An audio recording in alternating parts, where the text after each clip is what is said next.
ये क्वेश्चन है हमारे पास। A part of a city road, ठीक है, road network for regular traffic is as shown by arrows in the following diagram, ठीक है। ये एक सिटी की रोड दिखाई गई है, ठीक है। Right the equation indicating the traffic flow given in the diagram. अब हमने ऐसी इक्वेशन लिखनी है जो कि ट्रैफिक फ्लो को इंडिकेट करे, जो कि इस डायग्राम के अंदर दिखाया गया है। Show that the traffic flow along A B, यानी कि ए से B and C D, C D can be express in terms of traffic flow along A D, ठीक है। ए बी और सी डी का जो ट्रैफिक फ्लो है उसको ए डी यानी कि x1 और x2 को x3 की टर्म्स में, ए बी का ट्रैफिक फ्लो को हमने x1 का नाम दे दिया, सी डी के ट्रैफिक फ्लो को हमने x2 का नाम दिया हुआ है।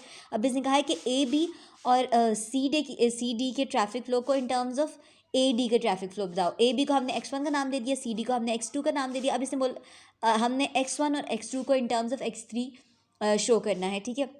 If the stretch A D यानी कि ए डी वाला स्ट्रेच और द स्ट्रेच सी डी या फिर सी डी वाला स्ट्रेच, ठीक है, ए डी या सी डी वाला स्ट्रेच क्लोज है, then show that the solution of the problem is unique. अगर ये दोनों सी डी और ए डी की वैल्यू, ए डी अगर क्लोज होगा तो ऑब्वियसली यहाँ से ज़ीरो गाड़ी गुजर सकती है, और सी डी अगर क्लोज होगा तो यहाँ से भी ज़ीरो गाड़ी। अब ये जगह हाँ, तो यहाँ से भी ए डी से ए डी क्लोज है means zero vehicles are passing, C D close है तो ज़ीरो व्हीकल्स आर पासिंग। ये कह रहा है if the stretch of A D और stretch C D is close, यानी कि ए डी और सी डी की वैल्यू x3 और x2 की वैल्यू अगर हम ज़ीरो पुट कर देंगे then show that solution of the problem is unique. तो इस बताइए कि सोल्यूशन यूनिक हमारे पास आ रहा हो, ठीक है। तो अब हम ये क्वेश्चन सॉल्व करने की कोशिश करते हैं। ऑलराइट, मैं क्या कह रही हूँ कि अब ए बी को मैंने आप जैसे कि पहले बताया, ए बी इक्वल्स x1 है जैसे कि डायग्राम में दिया हुआ है, ए डी इक्वल्स x3 है, ठीक है, और बी सी इक्वल्स x4 है, और सी डी इक्वल्स x2 है, ठीक है। अब हमने क्या करना है, अगर इनकमिंग ट्रैफिक और आउट गोइंग ट्रैफिक इक्वल होगा तो हम कहेंगे कि सोल्यूशन पॉसिबल है, ठीक है। अब हम क्या करेंगे, हर जंक्शन पे हम इनकमिंग और आउटगोइंग ट्रैफिक का एक इक्वेशन लिख देंगे। जैसे ए के ऊपर हमारे पास आउटगोइंग इनकमिंग क्या है, आउटगोइंग हमारे पास दो हैं, x1 भी आउटगोइंग है और x3 भी जा रहा है, लेकिन ए के ऊपर सिर्फ 360 आ रहा है। इसके ऊपर कोई आ रहा है, यहाँ से एरो नहीं आ रहा, इसके ऊपर यहाँ से कोई एरो आ रहा है, नहीं आ रहा, बल्कि ये दोनों अवे जा रहे हैं। तो ये these two x1 plus x3 is out going traffic, और 360 टर्मिनल की तरफ आ रहा है, तो 360 ये हमारे पास एक इक्वेशन हो गई, ठीक है, ए या 1 कह लें इसको, ठीक है। अब एट बी हमारे पास क्या है, एट बी की तरफ x1 प्लस 250 आ रहा है, ठीक है, x1 प्लस 250 आ रहा है, और x4 अवे जा रहा है, ठीक है, टर्मिनल से। बी देख लिया हमने, इसको हम इक्वेशन 2 बोल देते हैं, ओके। तो यहाँ पे मैंने एट बी भी आपको बता दिया। अब एट सी क्या है कि हमारे पास सी पे x4 आ रहा है, इनकमिंग है, और आउट गोइंग हमारे पास x2 है और 220 है, ये दोनों आउट गोइंग हैं, ठीक है। अब हमारे पास डी पे क्या है, एट डी हमारे पास टर्मिनल की तरफ आने वाली दो ट्रैफिक है, x3 plus x2 and 390 is out going, ठीक है। हमारे पास अब x3 प्लस x2, ओके, इन दोनों का अगर मैं सेकंड और थर्ड वाली को इक्वेट करूं, ठीक है, इसको रिड्यूस कर सकें यूजिंग 2 and 3, ठीक है, सेकंड एंड थर्ड वाली को यूज़ करके मैं x1 प्लस 250 से कहा हुआ है equals x4, this one is third equation. अब क्या x4 कहाँ है, एक सेकेंड, अब x2 प्लस 220 ऐसे हो सकता है, x2 प्लस 220 ऐसे मैं लिख सकती हूँ, ओके, x2 प्लस 220 लिखा इक्वल्स x4। तो अब मैं क्या कह रही हूँ कि x1 प्लस 250, इसका ये मतलब है यहाँ पे ये x4 की वैल्यू यहाँ पे उठा के प्लेस करें तो क्या होगा, x2 प्लस 220, ठीक है। तो x1 माइनस x2 अगर किया जाए और 220 माइनस 250 किया जाए तो मेरे पास -30 आ जाएगा, x1 माइनस x2। तो इसको मैं ये थर्ड और फोर्थ इक्वेशन की थी और फिफ्थ बना लेते हैं। अब हमारे पास 3 इक्वेशंस हैं, ठीक है। अब हमारे पास 3 इक्वेशंस आ गई, पहले 4 इक्वेशंस थी और 4 ही अननोन्स भी थे, तो भी इसका मतलब था कि इसका सोल्यूशन पॉसिबल है। अब हमारे पास तीन इक्वेशंस आ गई हैं, x1 x2 sorry x1 plus x3 equals 360, the first one, ठीक है, ये फर्स्ट वन है।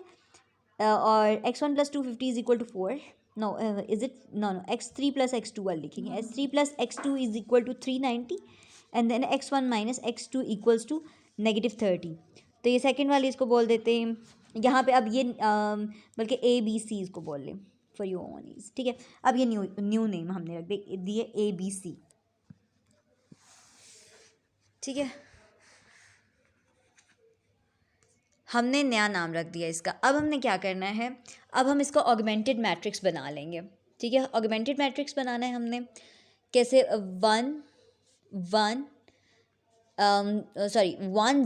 क्योंकि x1 फर्स्ट एलिमेंट को रिप्रेजेंट करता है, x2 हमारे पास है नहीं तो 0 लिखा, x3 एक है हमारे पास, x3 1 है और x2 1 है, यहाँ पे 0 लिख देना है। यहाँ पे x2 नेगेटिव में होगा, x1 होगा और यहाँ पे 0 होगा। अब x1 x2 x3 equals 360 390 and -30।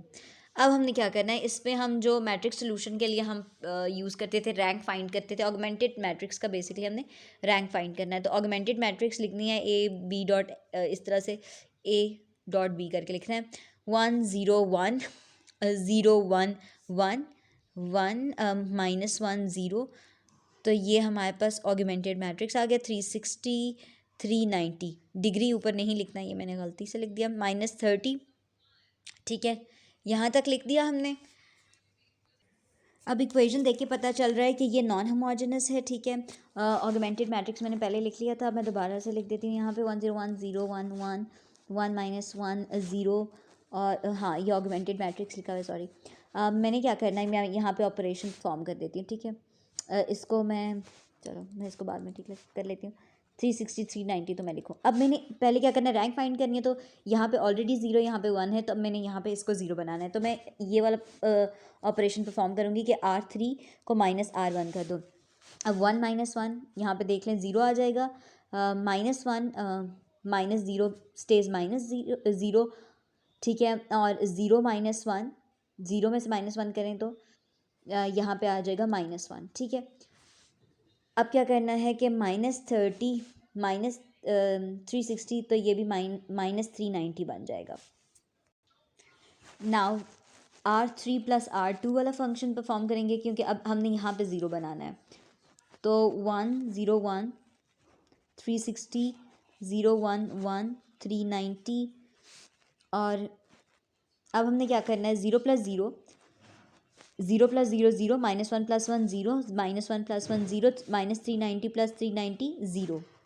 तो ये हमारे पास रैंक आ गया। रैंक क्या होता है, नंबर ऑफ़ नॉन ज़ीरो रोज़, ठीक है। तो नंबर ऑफ़ नॉन ज़ीरो रोज़ हमारे पास 2 हैं, और हमारे पास रैंक जो है ऑगमेंटेड मैट्रिक्स ए का भी हमारे पास, ए बी का भी रैंक 2 है और ए का भी रैंक 2 है, सॉरी बी का भी रैंक 2 ही है, दोनों इक्वल हैं।